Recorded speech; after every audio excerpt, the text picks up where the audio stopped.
Right now, I'm challenging myself to see if I can make 128 Regulation H teams that are each different from one another over the course of 128 days. Why 128, you might ask? At the end of the 128 days, we're going to do something special where we battle every team against each other in a single elimination bracket to see which team emerges on top. There will be some competitively strong teams, there will be some gimmick teams, and there will be some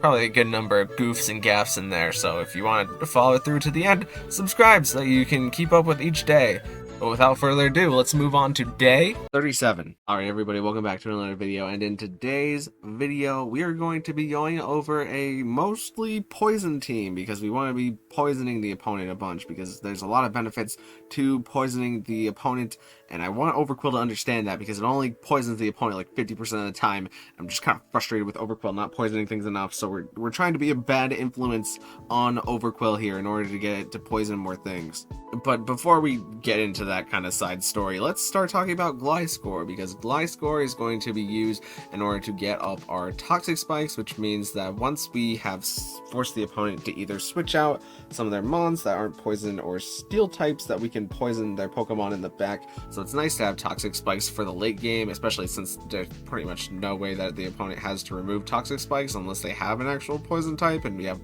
various solutions for that. But we also have the ability to fling our toxic orb that we are holding, which fling can be used even if the opponent protects. It's just that we can't use fling after that, and you won't see fling on a lot of teams because fling is it's a pretty bad move. But it's nice here because once we fling our toxic orb after being poisoned and getting to activate our poison heal, which will heal us by 1/8 of our health every turn, we also have the protect to extend the healing that we get from the poison heal. But once we fling the toxic orb, we will be getting our double damage acrobatics, and we are a flying type, so we're getting stabbed on the acrobatics. And in the games that you're about to see, I was high horsepower, and then I realized that I should just be acrobatics. Like, the fact that I'm high horsepower in the games that we're going to watch doesn't really change anything. It's just, I realized acrobatics is a much better set, so we're running acrobatics now. Next up on the poison types, we got Toxapex, and Toxapex is pretty notorious because of its baneful bunker ability, which functions kind of like Protect,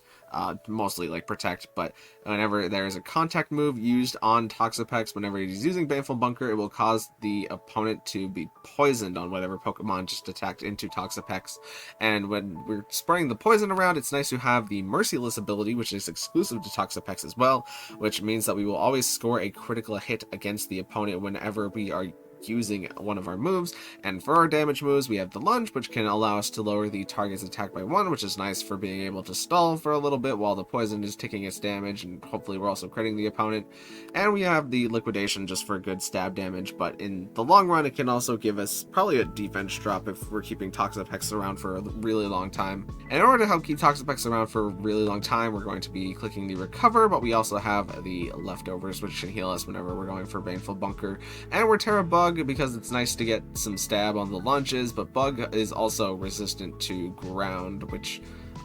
you could go grass, but grass has a little bit more exploitability on Toxapex than Bug does, so we're running Bug. Now we finally have Overqwil, and Overqwil is going to be running a speedy, fast attack set, as we have the Life Orb, and we're going to have our 2 damaging moves being Barb Barrage, which will double in power if the opponent is poisoned and gives a 50% chance to poison if it's not already poisoned, and that 50% chance is pretty bad. I mean, it takes a lot of Barb Barrages, sometimes it feels like, in order to get off just a regular 1 layer of poison, so hopefully Overqwil will learn to poison the opponent more often once we've run this team with it more often.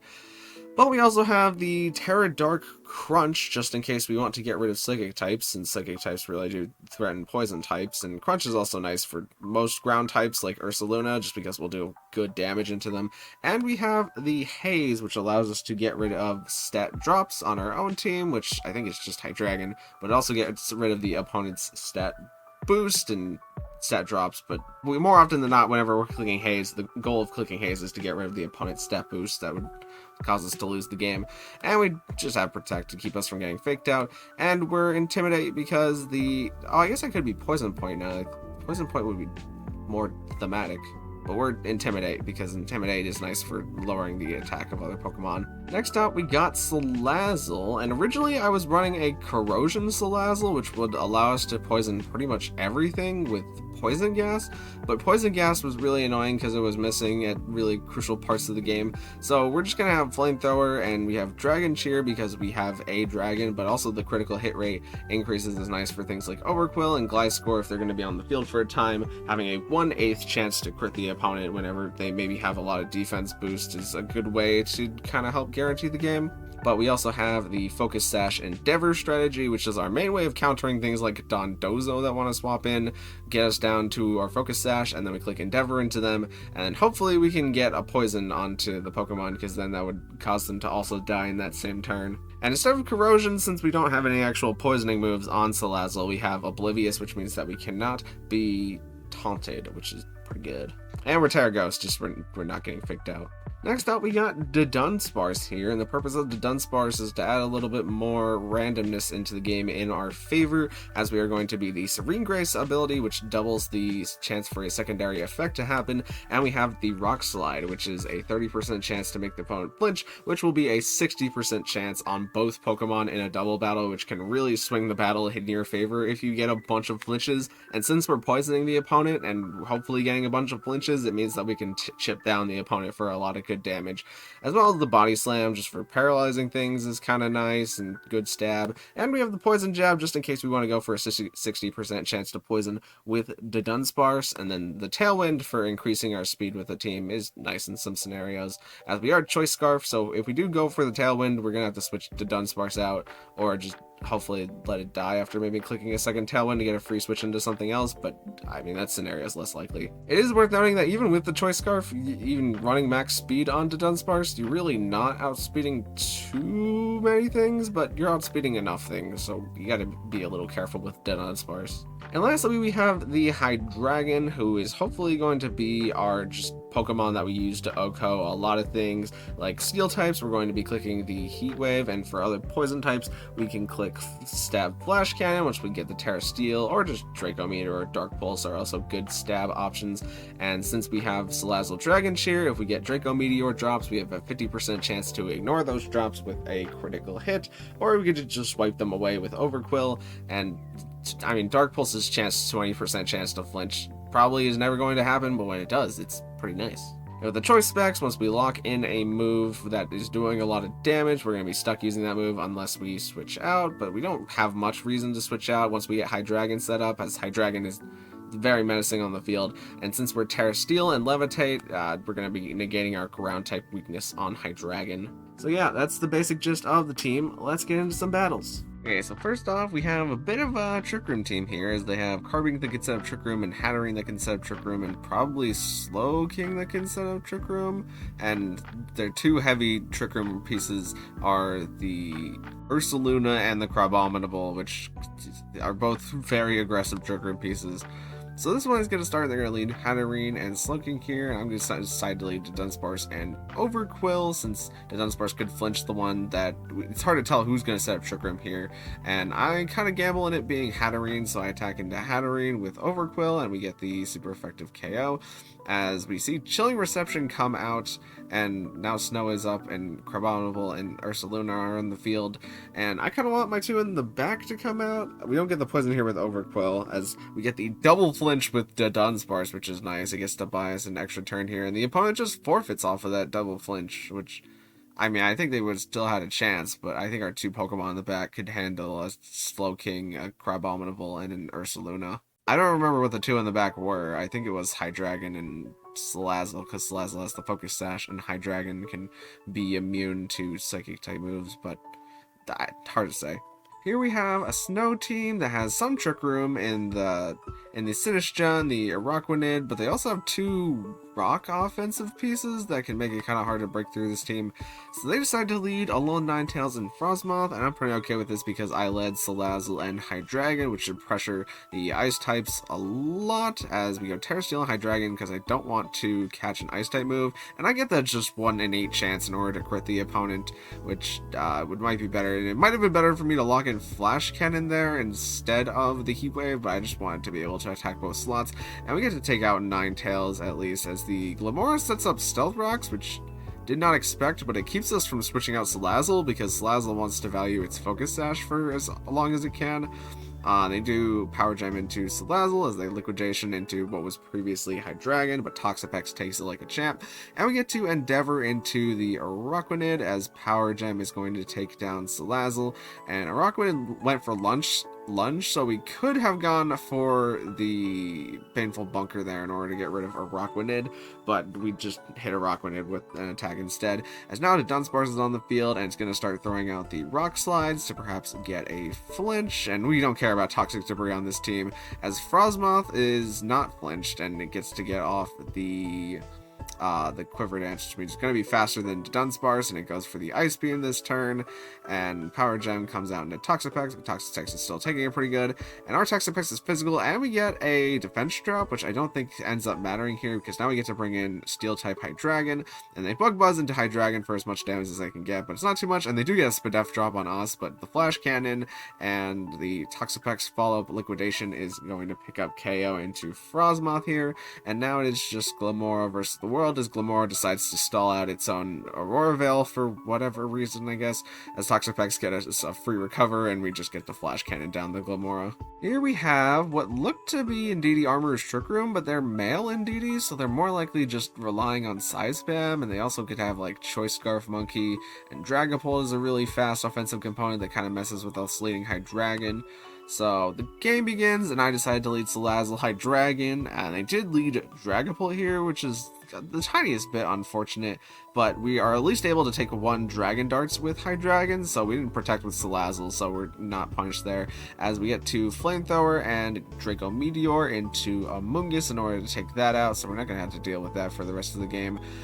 And we could Terra Steel there, but with the special attack drop, it wasn't a great chance for us to be able to hurt Dragapult there. And they end up just double Dragon Dartsing into Gliscor, and Gliscor is a physical tank, so it of course tanks it. And the next Dragon Darts is going to be Spread, as we get the Endeavor into Indeedee to deal some damage, and we get the Fling into Dragapult in order to poison it and do some damage over time. And then Encore Salazzle, maybe trying to catch a Protect on the second term, kind of hard to tell.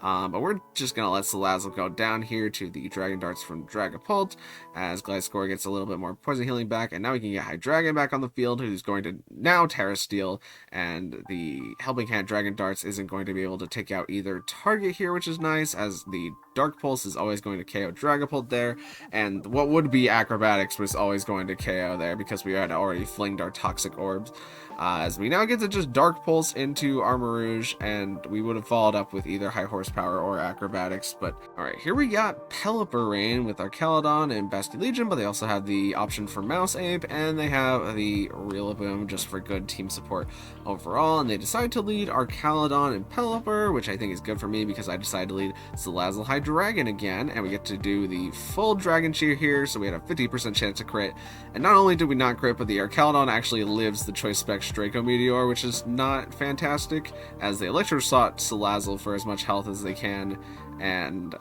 they set up the Tailwind, which means that Salazzle is going to get outsped this turn, and so is Hydreigon, but they only Hurricane into Hydreigon, which is good, and we get to Draco Meteor. That time we land the crit, thankfully. Didn't matter though. As now we can bring in Gliscor as they bring in Rillaboom, and I decided to Terra Grass, thinking that we're probably going to catch a Weather Ball into Gliscor or a Wood Hammer. I mean, it's perfectly possible they could go for the neutral damage, but we crit the Pelipper, and the Pelipper is not Focus Sash, which is very good for us, as Gliscor is now on the terrain because it is a Grass type, so it's going to get Grassy Terrain healing, and I figured that they probably want to hit Basculegion, so we protect, and Woodhammer is not able to take out Hydreigon, thankfully, as we get another crit Draco Meteor into Basculegion in order to take it out, and now it is a 3 against 1, and I decided to swap out Hydreigon because I really don't want to risk the 50% chance to crit the Pokemon if I don't have to, and we get to fling away our orb onto Rillaboom, which means that Rillaboom is now Toxic Poisoned, and the Grassy Terrain's not going to last forever, so its days are numbered, but the Toxic Poison is also stacking up. Again, we would Acrobatics there, and it would be super effective, so it would be even better in this scenario, as we lunge and get the crit into Rillaboom, which is going to lower its attack for the rest of the game. And did the opponent play this one out? No, they decided to forfeit here. Okay, and lastly, we have actual Indeedee size spam, but they also have the option for Basque Legion in the back, and Ursaluna just does a lot of physical damage against all of our poison types because they're all grounded, as well as having like a Mousehold for possible redirection, and the Bronzong for possible Trick Room in front, and it's a Steel type in face of our poison types, so not super exciting to play against, but they start Ursaluna and Indeedee, and we get a pretty nice lead here in Gliscor and Overqwil, as Overqwil gets to intimidate the Ursaluna. It's not Guts yet, so it's probably not going to do anything this turn, and we get the Crunch into Indeedee, which is going to KO it, since Indeedee has much less physical bulk than its special bulk, and Overqwil is in a pretty good spot, as now we get to poison Basket Legion, as we get our own poison on Gliscor, and we're just gonna double protect just to see what the opponent wanted to do this turn, as they decided to Facade with Ursaluna, and Basket Legion's not in range, so we can, since it's protected, it's not going to be Choice Scarf either, so we can pretty safely crunch into the Basket Legion spot, and what would have been acrobatics into the Ursaluna as they take out Overqwil there, but I am more than fine with that, as we have Hydreigon in the back, and they do have Armarouge in the back, but we go Terra Steel to pretty much just absolutely counter the Ursaluna and then double into the Armarouge, and they do go for Drain Punch with Ursaluna, so we're not actually countering the Ursaluna as much as we thought by going Terra Steel, but we have Toxapex in the back, and Toxapex is going to give Ursaluna like pretty much no health back from the Drain Punch here. That was maybe like 4% in total, which Ursaluna takes that down from the burn, but we get to hit the Ursaluna here with our attack, and then Liquidation is going to seal up the deal on Toxapex. So yeah, I don't think this team is like hyper optimized right now, but I think it does have a lot of good potential, since a lot of things in the format don't like being poisoned right now. I feel like especially if you build your Toxapex correctly, you can have really nice Toxapex endgames, which is something that we might explore a little bit more in the future. But that is going to be it for this video, so thank you guys so much for watching. If you liked it, maybe consider leaving a like on the video, and even consider subscribing, because both of those things will help me out an absolute ton, and I will see you in the next one, where hopefully Overqwil has felt some of the bad influences from the other Pokemon. But, as always, thank you.